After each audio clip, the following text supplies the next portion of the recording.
আমি তো যুবক, তোমাকে বলি অবিরত যেই ধারণা আমার মধ্যে ভালো নারী দেখতে ভালো লাগে, ভালো খাবার খেতে ইচ্ছা করে, ভালো বিছানায় শয়ন যেতে ইচ্ছা করে, এই কথা মিথ্যা না। তা গুরুদেব, আমার অন্তরে আছে ভাবো আমি ভালো বিছানায় কাটাবো, যত ভালো নারী পাবো ওই ভালো নারী নিয়ে ভোগ বিলাসে মগ্ন হবো, যত ভালো খাবার পাবো ওইগুলো খাবো। আমি ঈশ্বরের নাম টান করতে পারবো না। আমি নরেন্দ্র করে বলবো মনে বাবারে তুই আমার কথা নবি, আরবার কৃপা করে তোর দক্ষিণ হস্তখানা আমার সম্মুখ মানে প্রচার করে। জ্যোতির্বিদ্যায় সামুদ্রিক বিদ্যায় নারীদের বাম হাত দেখা হয় আর পুরুষের দেখা হয় ডান হাত, তাই তো? আমি বললাম মনে তুই আমার কথা দিবি, আরবার তোর দক্ষিণ হস্তখানাকে আমার সম্মুখে ধরে দিবি।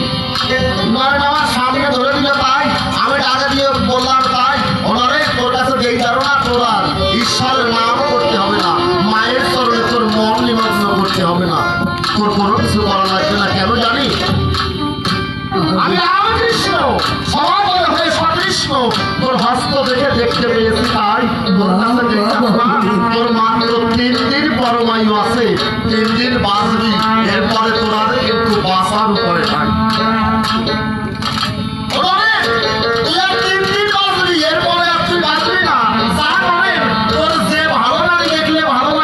তুই আমার কথা নিবি, তার সঙ্গে জীবন কাটাবি, যে ভালো খাবার খেতে ইচ্ছা করে সেই খাবার খাবি, যে ভালো বিছানায় শয়ন যেতে ইচ্ছা করে আবার কৃপা করে তুই সেই বিছানায় গিয়ে শয়ন দিবি।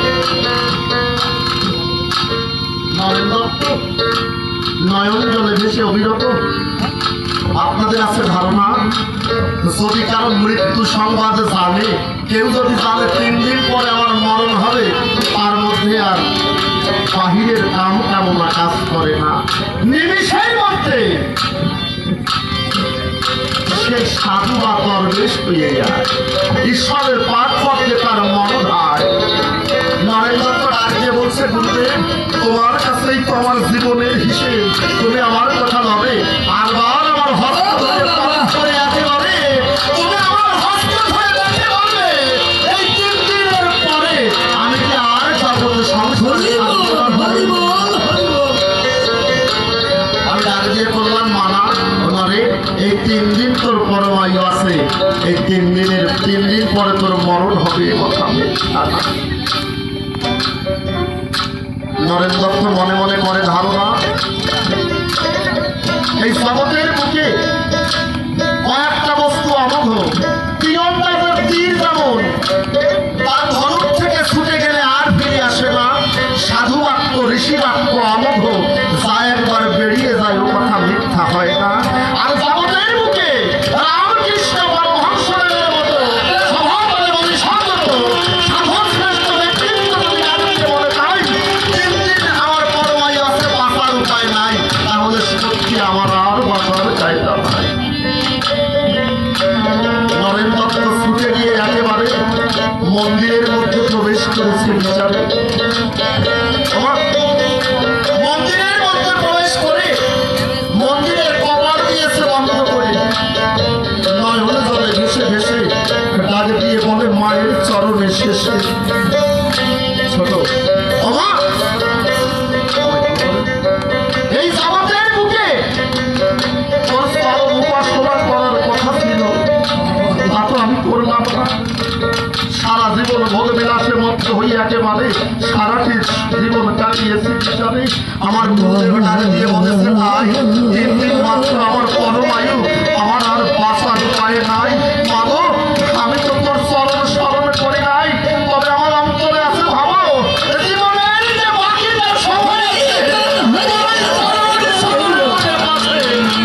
চরণে আমি নিজেকে দীক্ষা দিতে।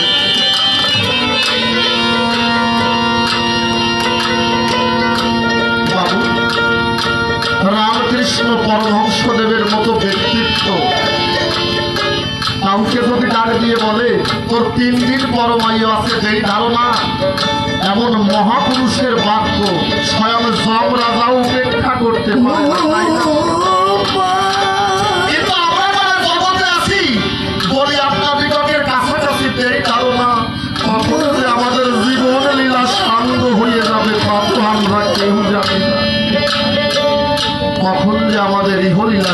হয়ে যাবে, কখন যে ভবপারের বাঁশি বেজে যাবে এই ধারণা, সেই সন্ধান আমাদের নাই জানা। তথাপি আমরা কামনায় মত্ত হয়ে বিচারে সংসারে কত কুকর্ম বেড়াই করি। নরেন দত্ত দিয়ে মায়ের চরণে নখ করে ডাক দিয়ে করে মানা, ও মা, যে চরণ ভজার কথা ছিল ওই চরণ তো ভজলাম না। মা তুই আমার কথা দিস, ভক্তি সিদ্ধ নয়নে তোমায় এসেছি আর তোরই পারে, তুই আমার কথা দিস। আমার এই তিন দিনের প্রার্থনা আজ তোর চরণে আমার নিবেদন করলাম, আর আমার কৃপা করে তোর চরণে নখ করে আমাকে জায়গা। আপনাদের নিকটে বলা ভালো, এক এক করে যখন তিনটে দিন পার হয়ে গেল, নরেন দত্ত মনে মনে চিন্তা করে দেয়, ধারণা আমার গুরুদেব আমাকে বলে গেছে আমি মরে যাবো 3 দিন পরে, তাহলে বোধ হয় আমি বেঁচে থাকি না। কারণ রামকৃষ্ণ পরমহংসদেবের মতো এমন মহাপুরুষের বাক্য কদাচিৎ হবে না, হতো সতত তার বাক্য বলিবে নিশ্চয়। নিজের গায়ে চিমটি কেটে পড়ে নরেন দত্ত বরফ করে আমি বেঁচে আছি কিনা জানতে চাই। তখন অনুভূতিতে আঘাতে লেগেছে। নরেন দত্ত মনে মনে করে, ধারণা আমার গুরুদেব আমার কাছে মিথ্যা বলেছে, আমার নিকটে ছলনার আশ্রয় হয়েছে, কথা মিথ্যা না। নরেন দত্ত ছুটে গিয়ে একেবারে ডাক দিয়ে বলে, রামকৃষ্ণদেবের চরণ ধরে, অবশ্যই তুমি আমার কথা ভাবে, আমার কাছে তুমি মিথ্যা কথা বললে কেন, আর তাই বল। আমি বললাম, নরেন আমি তোর নিকটে কি মিথ্যা বলেছি রে বাবা, তোর কাছে কি মিথ্যা বলেছি? বলছে, গুরুদেব তুমি না আমাকে বলেছো মাত্র আমার 3 দিন পরমায়ু আছে, তাহলে কি আমি ভূত? তাহলে কি আমি ভূত? আমি বললাম, না রে নরেন, তুই ভূত নোস, তুই পঞ্চ মহাভূত। তুই ভূত নোস, তুই পঞ্চ মহাভূতের সমষ্টি, খ্যাতি অর্থের মরুদ্গম, তার মধ্যে পরমাত্ম পুরিয়া একেবারে ফুলে মরি তোর গোচরে এই পঞ্চভূতের দেহের ভেতরে পরম সত্তাই বিরাজ করে। তাই তোর নিকটে যেই ধারণা তুই ভূত নোস পঞ্চ মহাভূতের সমষ্টি, এ কথা মিথ্যা না। তবে তুই বললিস কেন যে আমি তোমাকে মিথ্যা বলেছি? তোকে মিথ্যা বলেছি? নরেন দত্ত বলছো, বললে তুমি আমাকে ডাক দিয়ে করেছো মানা মাত্র 3 দিন পরমায়ু আছে, কিন্তু আমি বেঁচে আছি কেন, এ তো বুঝি না। আমি সেদিন বলেছিলাম, নরেন আমি রামকৃষ্ণ পরমহংসদেব যার নিয়েছি জীবনের হিসেব, যার কথা বলেছি 3 দিন পরমায়ু আছে, ভুলে বলি তোর কাছে নেই ধারণা এই 3 দিনের মধ্যে স্বয়ং তার জীবন নিতে পারে না। আমার বাক্য লঙ্ঘন করতে স্বয়ং রাজা পর্যন্ত পারে না। 3 দিনের মধ্যে তোর মরণ হবে না। কিন্তু এই জগতের দিন যারা কদাচিৎ জানে না, তারা তাদের পরমায়ু কখন শেষ হয়ে যাবে, তথাপিও মায়া মোহে মত্ত হয়ে একেবারে জগতে সুখের ক্রিয়ায় মত্ত হয় বিচারে মায়ের চরণ ন করে তারা নিজেকে কখনো তো ধরে দেয় না। তবে নরেন তুই কেমন একটা প্রশ্নের জবাব দিবি বাবা? আমি যে তোকে বললাম যে 3 দিন তোর পরমায়ু আছে, এই 3 দিবস ভরিয়ে তোর কোন কোন ভালো খাবার খেতে ইচ্ছা করেছিল আমার অন্তরে আছে, ভাবো আমি রামকৃষ্ণ তোর সেই ভালো খাবারগুলোর যোগান দেব। তোর কোন কোন ভালো নারীর কথা মনে পড়েছিল আমার অন্তরে আছে, ভাবো আমি সেই নারীদের এনে পরে তোর সজ্জা সঙ্গিনী করে দেবো সংসারে। আর কোন কোন ভালো বিছানায় শয়ন যেতে ইচ্ছা করেছিল আমার অন্তরে আছে, ভাবো তোর জন্য আমি সেই ভালো বিছানা আনয়ন করে দেব। নরেন দত্ত ডাক দিয়ে করিছে মানা, গুরুদেব ধরি তোমার চরণ দুখানা, তোমার নিকটে এই ধারণা এই 3 দিবসের মধ্যে আমার কোনো ভালো খাবারের কথা মনে পড়ে না, কোনো ভালো নারীর কথা মনে পড়ে না, কোনো ভালো বিছানার কথা মনে পড়ে না। এই 3 দিবস ভরে খুলে খুলে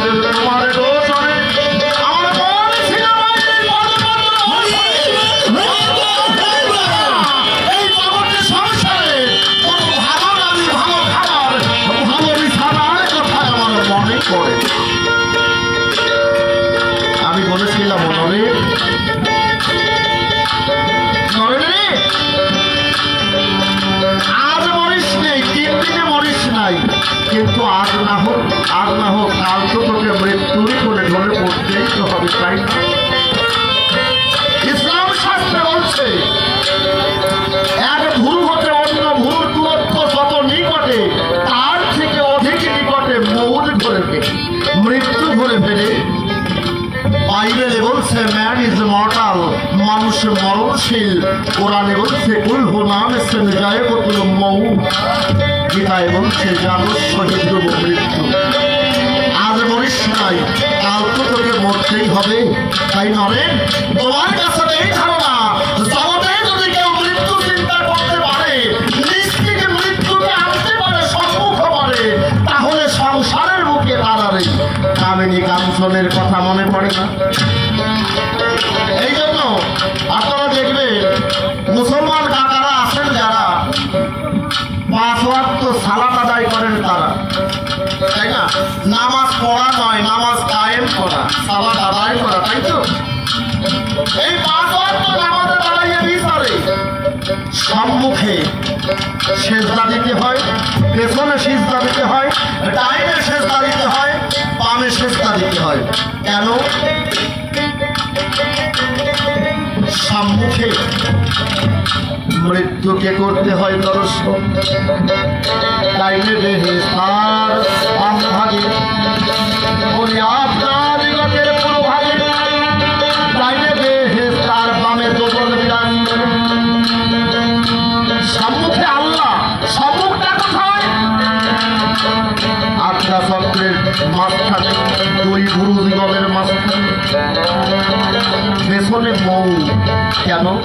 একটা মুমিন মুসলমান নামাজে দাঁড়াইয়ে পড়ে, যদি যায় নামাজের উপরে উঠে বিচারে 5 ওয়াক্ত নামাজে অন্তত দিনে 5 বার মৃত্যুর কথা স্মরণ করে। এই ধারণা মৃত্যুর কথা স্মরণ করলে পরে সৃষ্টিকর্তার কাছে তার মন নিবেদিত হবে, এ কথা মিথ্যা না।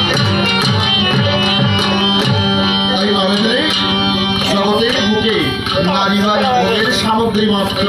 তোমার কাছে যেই ধারণা